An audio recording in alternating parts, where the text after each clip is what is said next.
الف اللہ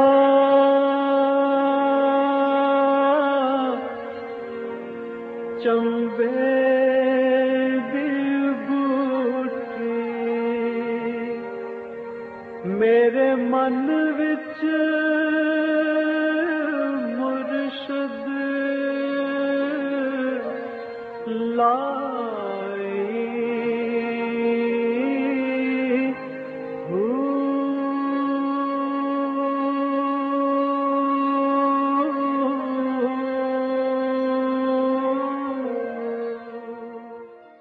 بسم اللہ الرحمن الرحیم۔ السلام علیکم پروگرام المرشد اور میں ہوں منور عتیق۔ ناظرین محترم، آپ کے سوالات ہیں اور رہنمائی کے لیے ہمارے ساتھ موجود ہیں ہمارے بہت ہی محترم جناب حضرت امیر محمد اکرم عوان صاحب۔ آپ سلسلہ نقشبندیہ اویسیہ کے شیخ ہیں، مترجم قرآن ہیں، مفکر قرآن ہیں، شاعر ہیں، ادیب ہیں، بہت سے حوالے ہیں آپ کے تعارف کے۔ حضرت جی بہت شکریہ، آپ نے وقت دیا۔ سوالات آج بھی ہمارے پاس بڑے انٹرسٹنگ، بڑے بنیادی اور بڑے اہم ہیں۔ جاوید گجر، ان کا سوال ہے ٹوبا ٹیک سنگھ سے، انہوں نے بھیجا ہے، بڑا اہم سوال ہے۔ حضرت جی یہ کہتے ہیں کہ حضرت جی ایک پٹواری صاحب کے پاس میرا ایک بالکل جائز کام پھنسا ہوا ہے۔ یہ ان کا سوال میرا خیال ہے کہ بہت سارے لوگوں کا سوال ہے۔ وہ کہتے ہیں کہ ایک پٹواری صاحب کے پاس میرا، دیکھیے مجھے ویسے بڑی حیرت ہوئی، انہوں نے پٹواری کو یہاں پہ بھی صاحب ہی لکھا ہے۔ احتیاط کا یہاں سے آپ ان کا اندازہ کیجئے۔ وہ کہتے ہیں کہ وہ 1.5 لاکھ رشوت مانگ رہے ہیں۔ میں 1.5 لاکھ کا بندوبست تو کر سکتا ہوں، لیکن وہ حدیث پاک یاد آتی ہے کہ رشوت لینے اور رشوت دینے والا دونوں جہنمی ہیں۔ اب دوسری طرف نقصان بھی کروڑوں میں ہے، خواری الگ ہے، کام بالکل جائز ہے۔ میری رہنمائی فرما دیجئے کہ میں کیا کروں۔ یہ مسئلہ بڑا اہم ہے اور یہ بڑا زیر بحث آیا تھا بر صغیر میں علماء کرام کے، اور یہ طے شدہ مسئلہ ہے، اس پہ تمام علماء کا اتفاق ہے۔ اچھا، کہ رشوت یہ ہے کہ آپ کوئی ناجائز فائدہ اٹھانے کے لیے کسی کو ناجائز پیسے دیتے ہیں یا سفارش کراتے ہیں، وہ رشوت ہے۔ کوئی ناجائز ذریعہ استعمال کرتے ہیں، یہ سب حرام ہے۔ ایک آدمی حکومت سے تنخواہ لیتا ہے ایک کام کی، ٹھیک ہے، آپ کا کام جائز ہے، درست ہے، اسے کرنا چاہیے، لیکن وہ کہتے نہیں مجھے کچھ دو تو میں کروں گا۔ اب آپ 1.5 لاکھ وہ رشوت مانگ رہا ہے، 1.5 کروڑ کا نقصان کا اندیشہ ہے، تو یہ 1.5 لاکھ رشوت نہیں ہے، یہ ڈاکہ شمار ہوتا ہے۔ ٹھیک ہے، لینے والا ڈاکو ہے اور دینے والا 1.5 لاکھ دے کے اپنا 1.5 کروڑ تو بچا لے۔ صحیح، بالکل صحیح۔ اور یہ ڈاکہ شمار ہوگا، یہ دینے والے پر گناہ نہیں ہے، بلکہ یہ الٹا مدعی ہوگا قیامت کو کہ مجھے اس نے لوٹا، اللہ اکبر، صحیح، کیونکہ اس کی مجبوری ہے۔ بالکل صحیح۔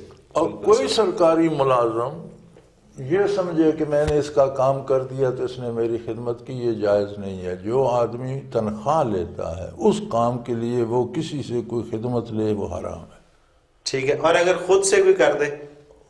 کوئی نہیں کرتا خود سے، ٹھیک ہے، پسند سے کوئی نہیں کرتا۔ صحیح صحیح، خود سے بھی تب ہی کرتے ہیں کہ پھر کام پڑے گا تو کوئی مطلب اس میں مفاد شامل ہوتا ہے۔ بالکل ٹھیک بات ہے، تو خود سے بھی کرے تو نہیں کرنا چاہیے۔ نہیں کرنا چاہیے۔ جس کام کی آپ اجرت لیتے ہیں آپ کو وہ کام راس نہیں تو آپ ملازمت نہ کریں۔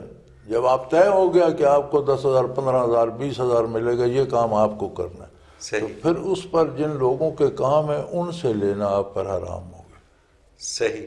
اچھا، ایک چیز اور اسی کے اندر ہی اس سے ملتی جلتی ایک چیز ہے کہ ایک تو وہ شخص ہے جس نے کام کرنا ہے، ایک وہ شخص ہے جس نے کام کروانا ہے۔ اب جس نے کام کروانا ہے اس کی رسائی کام کرنے والے تک نہیں ہے۔ اب بیچ میں ایک صاحب آتے ہیں، وہ کہتے ہیں کہ جی آپ نے کام کروانا ہے۔ جیسے کنجروں کے دلال ہوتے ہیں، آپ اتنی تفصیل میں کیوں جاتے ہیں؟ تو دلالی تو شروع سے حرام ہے۔ صحیح، مطلب ہے کسی نیکی کے کام میں اگر کی جائے ٹھیک ہے، تو اچھی بات ہے۔ صحیح، برائی کے کام میں دلالی بھی برائی ہے، جتنی برائی ہے اتنی وہ بھی ہے، اور یہ اس سے زیادہ نقصان میں رہتا ہے کہ جتنی ان کو سزا اتنی اس کو بھی۔ تو اس نے پیسے لے لیے، اس نے کام کرا لیا، اس نے خواہ مخواہ درمیان میں اپنی عاقبت خراب کر لی. تو یعنی جو وسیلہ یا ذریعہ بنتا ہے، اگر نیکی کا ذریعہ بنتا ہے تو اتنی نیکی اسے بھی ملتی ہے جتنی کرنے والے یا کرانے والے کو ملتی. صحیح. برائی کا ذریعہ بنتا ہے تو اتنا ہی عذاب اسے بھی ملے گا جتنا کرنے والے یا کرانے والے کو ہوگا.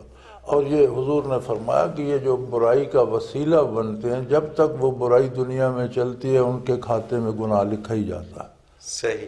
جو نیکی کا وسیلہ بنتے ہیں، کوئی نیک کام شروع ہوتا ہے، جب تک وہ قائم رہتا ہے اس وسیلہ بننے والے شخص کے اعمال میں بھی نیکیاں لکھی جاتی رہیں. اگر ایک شخص بے گناہ تھانے میں پھنس گیا ہے اور ایک صاحب وہاں پر آتے ہیں، وہ اس کو پیسے دلوا کے اس کو چھڑوا دیتے ہیں، ان صاحب کا کیا کردار ہوگا اس میں؟ نہیں، انہوں نے تو بھلا کیا. انہوں نے بھلا کیا. بندہ بے اور اگر اس میں سے کچھ پیسے انہوں نے اپنی جیب میں بھی ڈالے؟ نہیں، یہ تو زیادتی ہے. یہ زیادتی ہے. یہ تو نہیں چاہیے. یہ جائز نہیں. ہر چیز کی لمٹ ہے نا، صحیح. ہر چیز کی حد ہے. اور دوسری بات یہ ہے، اصل مسئلہ یہ ہے، امام ابو حنیفہ رحمۃ اللہ تعالیٰ علیہ کے پاس کوئی شخص گیا، جی اگر ایسا ہو جائے تو کیا حکم ہے؟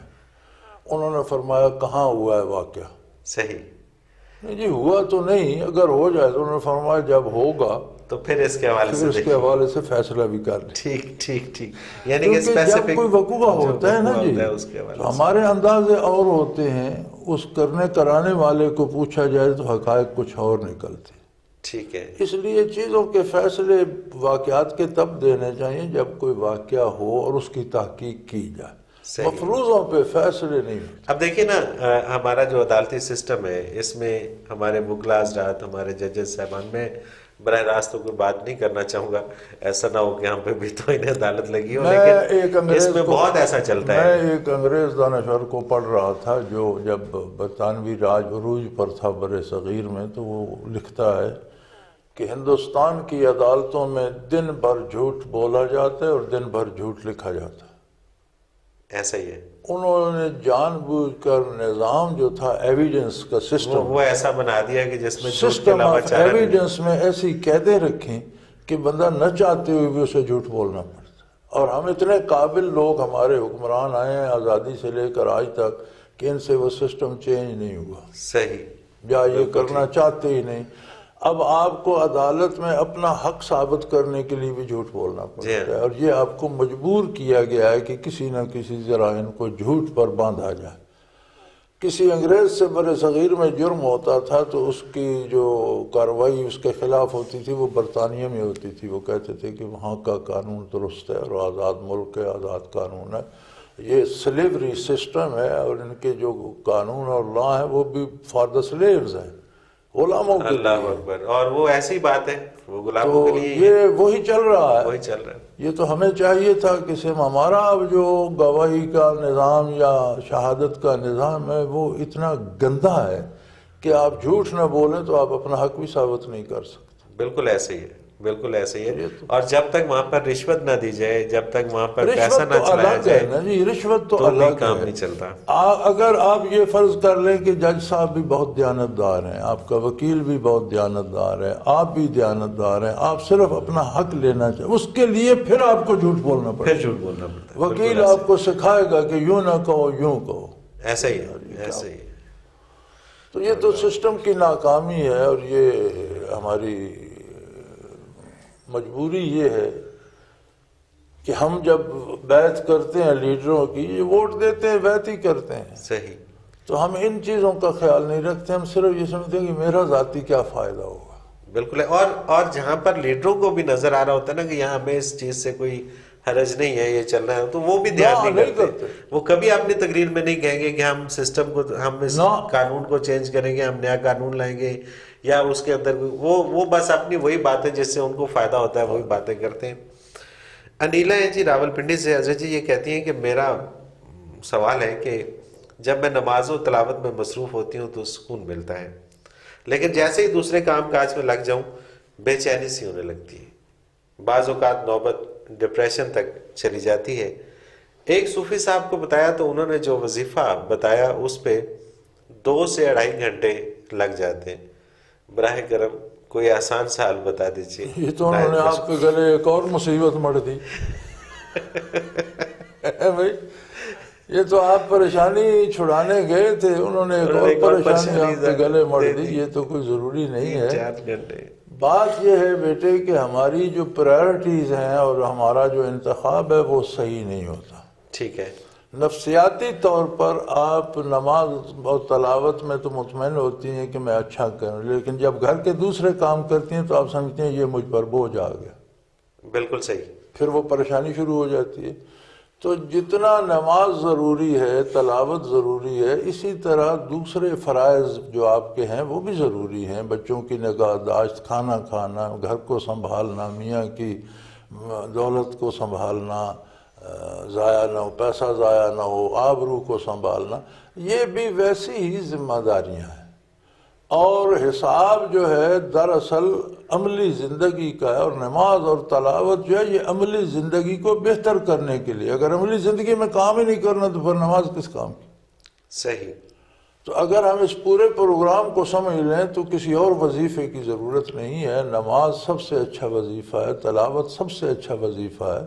اب قرآن کریم سے بڑا وظیفہ کیا ہوگا؟ سبحان اللہ۔ تو ہمیں سمجھنا یہ ہے کہ جو ہم یہ دنیا کے کام کریں یہ بھی ہماری ذمہ داری ہے، اور یہ اسی طرح فرض ہیں جس طرح نماز، بلکہ نماز ان کاموں کی اصلاح کے لیے ہے۔ سبحان اللہ۔ اگر یہ کرنے ہی نہیں تو پھر نماز کا کیا فائدہ؟ صحیح۔ ان الصلاۃ تنہی عن الفحشاء والمنکر، یقیناً نماز برائی بے حیائی سے رو، یعنی اچھے کام کرنے کی طرف لے جاؤ۔ کام ہی نہیں کرنا تو پھر اچھا کیا تو برا کیا؟ تو آپ اپنے شعور کی اصلاح کریں، اپنی سمجھ کی اصلاح کریں۔ جس فکر سے نماز ادا کرتی ہیں اسی فکر سے کھانا بنائیں، جس فکر سے تلاوت کرتی ہیں اسی فکر سے بچوں کی تربیت کریں۔ تو اپنے فرائض کو فرض سمجھ کر کریں تو پھر کوئی نہ ڈپریشن ہوگا نہ پریشانی ہوگی۔ صحیح۔ اچھا، کچھ بعض اوقات ایسا بھی ہوتا ہے کچھ گھروں میں، یہ ایک سوال بھی میرے پاس آیا تھا، میں نے پتہ نہیں کیوں شامل نہیں کیا تھا۔ اسی بات سے بات نکلی کہ وہ کہتے ہیں کہ جی میری شادی ہوئی اور میں جب سسرال گئی تو وہاں پر میری 4 نندیں تھیں، تو گھر کا پورا کام وہ کہتی ہیں کہ مجھے کرنا پڑتا ہے۔ وہ جو 4 نندیں ہیں وہ یا تو نماز میں مصروف رہتی ہیں، یا تلاوت میں مصروف رہتی ہیں، یا اپنی اسکول کی پڑھائی اس کے اندر مصروف رہتی ہیں۔ تو جو گھر کے جتنے بھی کام کاج ہیں وہ مجھے نوکروں کی طرح کرنے پڑتے ہیں، تو مجھے بڑی چڑ سی ہوتی ہے۔ تو اس میں کیا ہونا چاہیے؟ میں کیسے اپنے آپ کو توازن ہونا چاہیے نا جی، ہر معاملے میں توازن ہونا چاہیے۔ ہر ایک کو اگر نندیں یا باوجیں یا کوئی دوسرے رشتہ دار ہے تو وہ دوسرا کام نہیں کر سکتے، وہ اپنا کام تو خود کریں۔ صحیح۔ اور یہ ہوتا ہے اکثر اس طرح، لیکن یہ ہونا نہیں چاہیے۔ مطلب اکثر گھروں کا یہ مسئلہ ہے، لیکن یہ ہونا نہیں چاہیے، اس میں یہ غلط ہے۔ ہم اب کوئی ہمارے ہاں تو یہ دیہات میں یہ لوگ کہتے ہیں نا کہ جو بیوی بھی بیمار ہے، بیٹی کی شادی ہو گئی، اب گھر کام کرنے والا کوئی نہیں، کوئی بیٹی کی شادی کریں بہو لائیں، یعنی آپ نے ایک ملازم رکھ لو یار، کام کے لیے آنا ہے۔ صحیح بات ہے، صحیح بات۔ تو وہ جو مقصد ہے شادی کا وہ یہ تو نہیں کہ وہ گھر کا کام کرے، مقصد تو ہے گھر بسانا ہے۔ اور بڑا اچھا طریقہ یہ ہے کہ شادی ہو تو میاں بیوی کو الگ گھر دے دیا جائے، انہیں آزادی دی جائے رہنے کی، اپنا کام تو کریں۔ بالکل ٹھیک، مناسب طریقہ یہ ہے۔ اور اگر جوائنٹ فیملی سسٹم میں رہنے تو پر ہر ایک کو اپنے حصے کا کام، بلکہ ہر ایک کو چاہیے کہ وہ دوسرے کے حصے کی بھی فکر کرے کہ میں اس کا کام کر دوں، سبحان اللہ۔ تو سب کے لیے آسان ہو جائے گا، اور پھر ایک یونٹی ہوگی، پھر محبت ہوگی، اتفاق ہوگا۔ اور یہ دنیا یہ چھوٹی چھوٹی باتوں سے ہماری بدقسمتی یہ ہے کہ ہم نماز اور قرآن اور اس کو پارسائی سمجھتے ہیں۔ نماز اور قرآن تو یہ کہتا ہے کہ اپنے حصے کا کام بھی کرو۔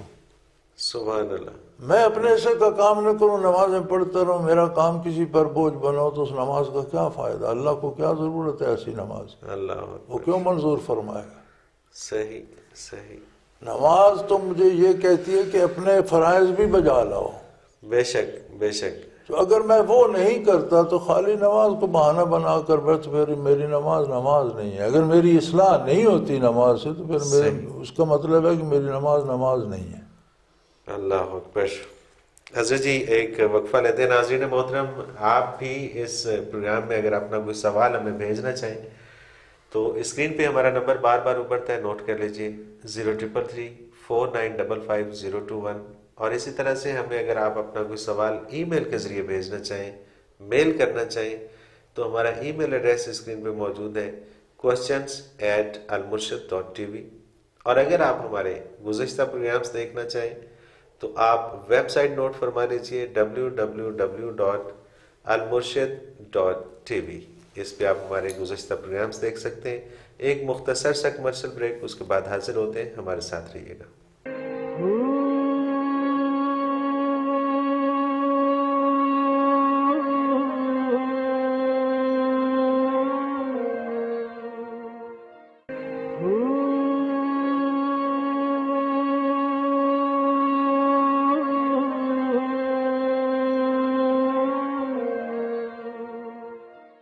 پروگرام میں ایک بار پھر خوش آمدید ناظرین. آپ کے سوالات ہیں اور رہنمائی کے لیے ہمارے ساتھ موجود ہیں ہمارے بہت ہی محترم جناب حضرت امیر محمد اکرم اوان صاحب. حضرت جی، اگلا سوال یہ کرنل ریٹائرڈ ابراہیم شاہ صاحب ہیں کراچی سے. کرنل صاحب لکھتے ہیں جی کہ دنیا کی تاریخ میں بہت سے انقلابات پیدا ہوئے یا کیے گئے، مثلا انقلاب روس، انقلاب فرانس، انقلاب چین اور ہٹلر کا انقلاب. ان انقلابات اور انقلاب محمدیہ صلی اللہ علیہ وسلم میں بنیادی فرق کیا ہے؟ بہت خوبصورت سوال ہے. اگر میں سمجھا سکوں تو آپ دیکھیے گا کہ انسان میں دو جو خواہشات ہیں وہ بہت شدید ہیں. ایک قوت غضبیہ، ٹھیک ہے، غصہ آ جائے تو وہ اپنے آپ پر قابو نہیں رکھ سکتا. ایک قوت ہے انسان میں قوت شہوانیہ، یعنی شہوت، خواہشات کی تکمیل، کچھ میں لے لوں، لالچ. صحیح. یہ دو طاقتیں انسان میں ایسی ہیں کہ جو وہ کچھ بھی کر گزرتا. ٹھیک. جتنے انقلاب آپ نے گنے ان سب میں ان لیڈروں کو یہ طریقہ آ گیا تھا کہ انسان کی ان جذبات کو بڑھکا کر ان سے کیسے کام لیا جا سکتا. ٹھیک ٹھیک. تو جتنے انقلاب دنیا میں آئے ہیں ان لیڈروں نے لوگوں کی قوت شہوانیہ کو بھڑکایا، پھر قوت غضبیہ کو بھڑکایا، لوگ ان کے ساتھ ہو گئے، انقلاب آ گیا. اس کے بعد کے حالات ایسے بنے کہ اب جرمنی میں آپ ہٹلر کا نام نہیں لے سکتے، چیئرمین ماؤ کو چین میں گالیاں پڑتی ہیں. یہی حال انقلاب فرانس کا ہے، دوسروں کا، روس والوں کو بھی لانتیں پڑ رہی ہیں. اب بالکل ایسے ہی ہے. ایسا ہی ہے نا. جو انقلاب نبی کریم صلی اللہ علیہ وسلم کا تھا اس میں یہ تھا کہ والذین معہ اشداء علی الکفار رحماء بینہم، جو آپ کے دامن سے وابستہ ہوئے ان کو قوت شہوانیہ اور قوت غضبیہ پر غلبہ حاصل ہو گیا. سبحان اللہ، سبحان اللہ. انہوں نے قوت شہوانیہ غضبیہ سے مغلوب ہو کر انقلاب پیدا کیے. جو لوگ آپ کے ساتھ تھے ان کو قوت شہوانیہ اور غضبیہ پر غلبہ حاصل ہو گیا، اور انہوں نے تمیز سیکھ لی کہ قوت غضبیہ کو کہاں استعمال کرنا ہے. اشداء علی الکفار، کفر کے مقابلے میں چٹان بن گئے. رحماء بینہم، مومن کے لیے باد نسیم بن گئے. سبحان اللہ. یعنی کفر کے لیے برقے تپاں بن گئے اور سامنے مومن آ گیا تو باد سحر بن گئے.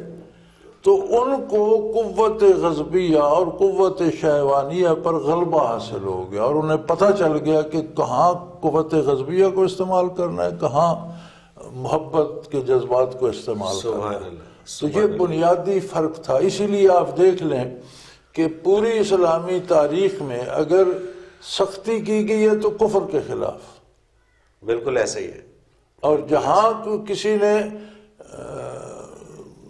راہ راست اختیار کیا تو اس کو گلے سے لگا، گناہ نہیں کیا، برائی نہیں کی، وہ کافر بھی ہے. کفریہ عقائد پر، کفریہ نظریات پر اس نے عمل نہیں کیا، چوری نہیں کی، ڈاکہ نہیں کیا، تو مسلمانوں نے اس کی بھی حفاظت کی، اس سے بھی محبت کی، اسے بھی اپنوں کی طرح رکھا. تو جس نے کلمہ پڑھ لیا وہ تو ان کا جزو بدن بن گیا، جیسے اپنی جان ہے وہ اس کا ایک حصہ ہے. تو یہ بنیادی فرق ہے کہ دنیا دار لیڈروں نے، حکمرانوں نے قوت غضبیہ اور قوت شیوانیہ کو بھڑکا کر لوگوں کو پیچھے لگا کر انقلاب برپا کیے. جب انقلاب کا خمار اترا تو وہ لوگ ان کے نام پہ گالیاں دیتے. نبی کریم صلی اللہ علیہ وسلم نے انسان کو وہ قوت دی کہ قوت غضبیہ اور شیوانیہ اس کے اپنے قابو میں آ گئیں اور اسے جہاں ان کا محل تھا وہاں اس نے خرچ کیا. سبحان اللہ سبحان اللہ. حضرت جی انہی کا کرنل ریٹائرڈ ابراہیم شاہ صاحب کا ہی دوسرا سوال میرے پاس ہے، بلکہ اس کا جواب تو انہیں مل ہی چکا ہے. وہ کہتے ہیں کہ یہ آج کل پھر سے انقلاب و آزادی کی باتیں ہو رہی ہیں، آپ کے خیال میں کس قسم کے انقلاب کی ضرورت ہے اور وہ کس طرح برپا ہو سکتا ہے؟ آج کل جو باتیں سٹیج پر اور برسر عام ہو رہی ہیں، یہ نقل اتارنے کی کوشش کی جا رہی ہے ان لوگوں کی جنہوں نے انقلاب برپا کیے. صحیح. لیکن جنہوں نے انقلاب برپا کیے انہوں نے کسی کی نقل نہیں کی، وہ اپنی طرف سے پورے خلوص کے ساتھ اپنے کام میں لگے ہوئے تھے. خواہ انہوں نے اچھا کیا یا برا کیا یہ الگ بحث ہے، بالکل ٹھیک ہے، لیکن جو کچھ کیا اس پر ان کی دھن سوار تھی. آج کل جو انقلاب کے نعرے ہیں ان میں انقلاب کی نہ ضرورت ہے نہ اس میں کوئی دھن سوار ہے، نہ حالات بہتر ہوں گے. اگر خدا نہ خواستہ انقلابیوں میں سے کوئی کامیاب ہو گئے تو میری یہ بات یاد رکھیے گا، حالات پہلے سے ابتر ہو جائیں گے. ٹھیک بات ہے، کیونکہ انقلابی ہے کوئی نہیں، اور نہ وہ یہ فضا ہے نہ وہ ماحول ہے. نقل کر رہے ہیں کہ چلو جی ہم بھی انگلی کٹا کر شہیدوں میں شامل ہو جائیں، انقلاب ہو گئے. جنہوں نے انقلاب برپا کیے انہوں نے کہاں دھرنے دیے اور کہاں ایک سرے سے لگے اور دنیا کو تڑپاتے اور لپیٹتے چلے گئے اور دوسرے سرے تک لپیٹ کر رکھ دیا. صحیح بات. لانگ مارچ اب اسلام آباد کا نہیں تھا، وہ لانگ مارچ تو سینکڑوں میلوں کا اور کئی سالوں کا تھا جو موضع تنگ نے. جی ہاں. پورا چین اس نے قدموں سے ناپ کے طے کر دیا. یہ نہیں کہ وہاں وی آئی پی گاڑیاں تھیں. اب ہمارے انقلابی لیڈر وی آئی پی کلچر پہ اعتراض کر رہے ہوتے ہیں اور خود جدھر نکلتے ہیں 35-40 گاڑیوں کا. یعنی اتنی وزیر اعظم کے ساتھ نہیں جتنی آپ وزیر اعظم، کیا آپ کچھ بھی نہیں ہیں تو آپ کے ساتھ ہیں، ایک جماعت کے لیڈر ہی ہیں. بالکل. اگر آپ ملک کے سربراہ بن گئے تو کیا کریں گے؟ آپ کو گھر سے ایئرپورٹ جانا ہوتا ہے تو ہیلی کاپٹر آتا ہے، ایئرپورٹ پہ پرائیویٹ جہاز کھڑا ہوتا ہے. یار اور وی آئی پی کلچر کا، آپ وی آئی پی کلچر کو گالیاں دے رہے ہیں. اب یہی تو وہ دورہ پیار ہے نا جی. یہ تو بونڈی ایکٹنگ ہو رہی ہے یار، یہ تو کچھ نہیں. میں تو اس سے کوئی حیثیت نہیں دیتا. صحیح صحیح. تو کس طرح سے انقلاب آ سکتا ہے؟ انقلاب کی بنیاد یہ ہوتی ہے کہ آپ کسی غلط چیز کے ساتھ میں ہوں تو خلوص سے. صحیح. ایکٹنگ تو نہ کر رہے ہوں. ہاں، مطلب اندر سے کر رہے ہوں جو بھی کر رہے ہوں. اصل تو انقلاب کہتے ہیں کہ برائی کو مٹا کر نیکی پیدا کی جائے. انقلاب یہ ہوتا ہے، تبدیلی یہ ہوتی ہے جو مثبت ہو. صحیح. جو منفی ہو وہ کیا تبدیلی ہے کہ ایک آدمی کی ایک ٹانگ ٹوٹی آپ دوسری بھی توڑ دیں تو یہ انقلاب ہو گیا. یہ تو زیادتی ہے نا جی. ہے تو تبدیلی تو ہے نا. صحیح. جی ہاں. حالات بڑے خراب ہیں، غریبی ہے، مفلسی آپ اور خراب کر دیں تو یہ کوئی تبدیلی تو نہیں ہے نا. تبدیلی تو یہ ہوتی ہے کہ آپ منفی کو مثبت کی طرف لے جائیں. اچھا، ویسے مجھے بڑی حیرت ہوتی ہے کہ یہ جتنے بھی انقلاب کے دعوے دار ہیں، ماں سوائے الزامات کے، اس پہ الزام لگا دیا، اس کے الزام، ان کے پاس کوئی ایجنڈا نہیں ہے، کوئی واضح چیز نہیں ہے کہ جی یہ ہم کریں گے جب ہم اقتدار میں آئیں گے. بات یہ ہے کہ آپ مثلا آپ اسلام کی تبلیغ کرتے ہیں، آپ اسلام کی خوبیاں نہ بتائیں، کفر کے نقائص بتاتے رہیں تو کیا حاصل ہوگا؟ کچھ بھی نہیں. ایک آدمی نے زہر کھا لیا، آپ زہر کی برائیاں بیان کرتے ہیں، آپ اسے کوئی تریاق کی بات بتائیں. جی کہ اس کو فائدہ کیسے ہوگا؟ لوگ کفر میں یا گمراہی میں یا برائی میں یا رسومات میں قید ہیں، وہ تو ہیں. آپ اس کی برائیاں گنواتے رہیں گے، کیا ہوگا؟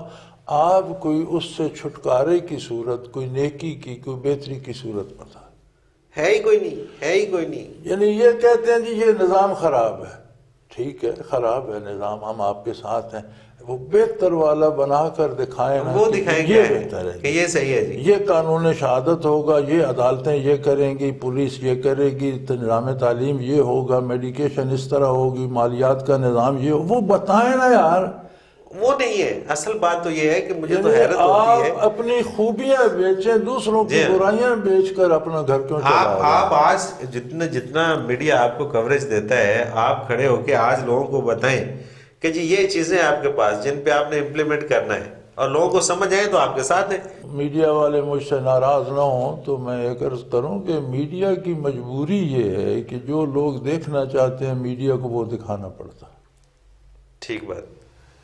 لوگ جب یہ شور کرتے ہیں تو لوگ چاہتے ہیں کہ دیکھیں کیا ہوا، ٹھیک ہے، میڈیا کو دکھانا پڑتا ہے، جی ہاں، ورنہ میڈیا تو شاید اس راہ سے بھی نہ گزرتا۔ صحیح بات۔ میڈیا کی مجبوری یہ ہے کہ اب ایک چینل اگر ان کے جلسے نہیں دکھاتا دوسرے دکھا رہے ہیں تو لوگ اس چینل کو دیکھنا نہیں چھوڑ دیکھتے، دیں گے۔ نہیں دیکھتے، صحیح تو بات ہے۔ میڈیا کو بعض چیزیں خواہی نہ خواہی بھی دکھانا پڑتی۔ پھر کچھ ہمارے میڈیا میں تھوڑی سی ایک آ گئی ہے ریٹنگ کی بات، اور اس میں وہ کچھ حد سے آگے بھی گزر جاتے جی ہیں، ہاں، اور وہ ریٹنگ کے چکر میں سب کچھ چکر کر میں جاتے اس ہیں۔ سے کر جاتے ہیں۔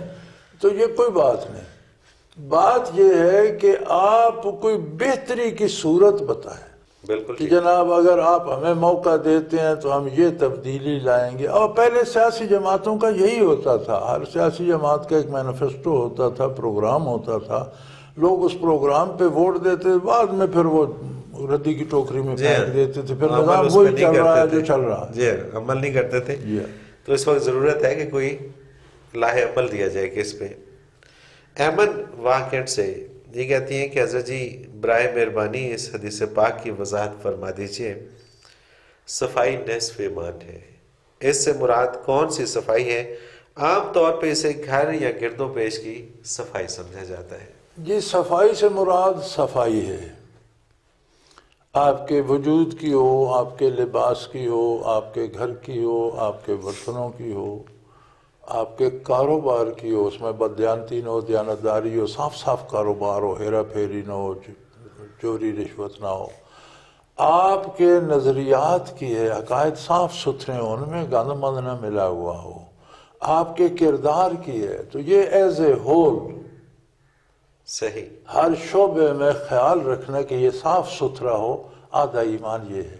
سبحان اللہ، سبحان اللہ۔ یعنی کہ آپ کے اندر خلوص کتنا ہے، آپ خلوص کردار کتنا ہے، پاک آپ صاف کے ہے۔ اعمال کیسے ہیں، آپ کھانا پینا، برتن، کپڑا، لباس، فرش، سارا کاؤنٹ ہوتا ہے، نظریات سے لے کر کردار تک سارا اس میں آ جاتا ہے۔ سبحان اللہ، سبحان اللہ۔ مسز عابدہ سرور ہیں شیخو پورہ سے۔ قرآن پاک میں ہے کہ نماز بے حیائی اور برائی سے روکتی ہے۔ مولانا صاحب، ہماری نماز ہم سے گناہ کیوں نہیں چھڑواتی؟ اس لیے کہ ہماری نماز میں جان نہیں ہوتی، اب مردے کیا گناہ چھڑائیں۔ ٹھیک ہے، میں پہلے عرض کر چکا ہوں کہ جب ہم نماز روزہ بھی کرتے ہیں اور پھر ہم برائی کرتے ہیں تو ہمیں یہ سوچنا پڑے گا کہ یہ میری دوائی جو ہے اس میں کوئی ملاوٹ ہو گئی ہے۔ ٹھیک بات۔ نماز ایک دوا ہے نا، گناہ ایک بیماری ہے۔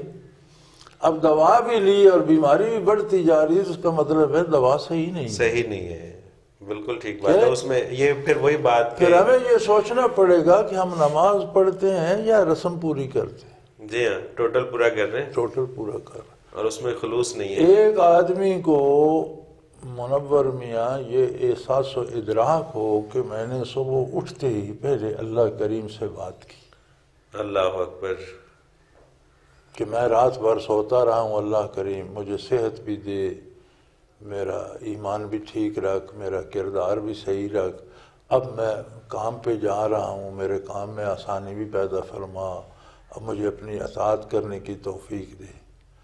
دوران کام جب آپ کا ریسیس کا ٹائم آتا ہے یا تھوڑی سی بریک کا ٹائم آتا ہے تو دورہ جائے، پھر اللہ کے پاس جانا پڑتا ہے، یا اللہ میں آ گیا ہوں، اب تک خیر گزری، سبحان اللہ، سبحان اللہ، بہت اچھا رہا، اللہ اکبر، اب آگے میری پھر مدد فرما تاکہ میں کامیاب رہوں۔ عصر کے وقت چھٹی ہو گئی، پھر آگے یا اللہ میں آ گیا ہوں، چھٹی ہو گئی، بڑا مزے کا دن گزرا، بڑا تیری مہربانی، تیرا بڑا شکر، بڑے مزے سے کام ہوا، اب میں گھر جاتا ہوں۔ مغرب ہو گئی، پھر حاضر ہو، یا اللہ دن تو ختم ہو گیا، رات شروع ہو گئی، تیرا شکر ہے آج کا دن بہت خوبصورت گزرا، اب میری رات بھی مزے سے گزرے۔ عشاء ہوئی، آپ سونے سے پہلے پھر پہنچ گئے، یا اللہ میں اب سونے جا رہا ہوں، اللہ مجھے صحت بھی دے، میں آرام کی مزے کی نیند سو جاؤں، اٹھوں گا تو پھر حاضر ہو جاؤں۔ اللہ اکبر، اللہ اکبر۔ تو آپ سوچیں، جب اس طرح کی نماز جب ہوگی تو اس طرح سے بندہ سوچے تو پھر درمیان میں کوئی خرابی آتی پھر ہے؟ کوئی خرابی نہیں آ سکتی۔ اور پھر یقیناً وہ جو نماز ہے تو اگر وہ ہر برائی سے اور ہر بے حیائی آپ سے نے اگر ٹوٹلی پورا کرنا ہے، اٹھک تو پھر بیٹھک فائدہ کوئی ہو نہیں ہے۔ گئی پھر نماز، سبحان تو اللہ، اس میں اگر اس اگر نماز کے ساتھ برائی چل رہی ہے تو ہمیں سمجھنا چاہیے کہ ہم نماز پڑھ نہیں رہے ٹوٹل پورا یہ کر کے آتا ہے، اس کی اصلاح نہیں ہوتی تو وہ سمجھ لے کہ میں نے کچھ نہیں کیا سوائے سفر میں دھکے کھانے کے، اللہ سیر سپاٹا ہو گیا۔ حضرت جی، اتنا دلچسپ موضوع اور اتنی خوبصورت باتیں، لیکن پروگرام اپنے اختتام کو پہنچا۔ آپ کا بہت شکریہ۔ ناظرین محترم، آپ بھی اگر اپنا کوئی سوال اس پروگرام میں ہمیں بھیجنا چاہیں تو ہمارا ایک نمبر اسکرین پہ ابھرتا ہے، بار بار اس کو نوٹ فرما لیجیے، 0333495501۔ ہمیں SMS کیجیے، آپ کا سوال شامل کریں گے۔ اور اسی طرح سے اگر آپ ہمیں میل کرنا چاہیں تو ای میل ایڈریس ہے questions@almurshid.tv۔ اس پہ ہمیں اپنا میل بھیج دیجیے، ای میل کر دیجیے سوال، اور اس کو ہم شامل کریں گے پروگرام میں۔ اسی طرح سے اگر ہمارے گزشتہ پروگرامز آپ دیکھنا چاہیں تو ہماری ویب سائٹ نوٹ کر لیجیے، www.almurshid.tv۔ اس پہ آپ ہمارے گزشتہ سارے پروگرامز دیکھ سکتے ہیں۔ اس کے ساتھ ہی منور عتیق کو اجازت دیجیے، اللہ حافظ۔ لا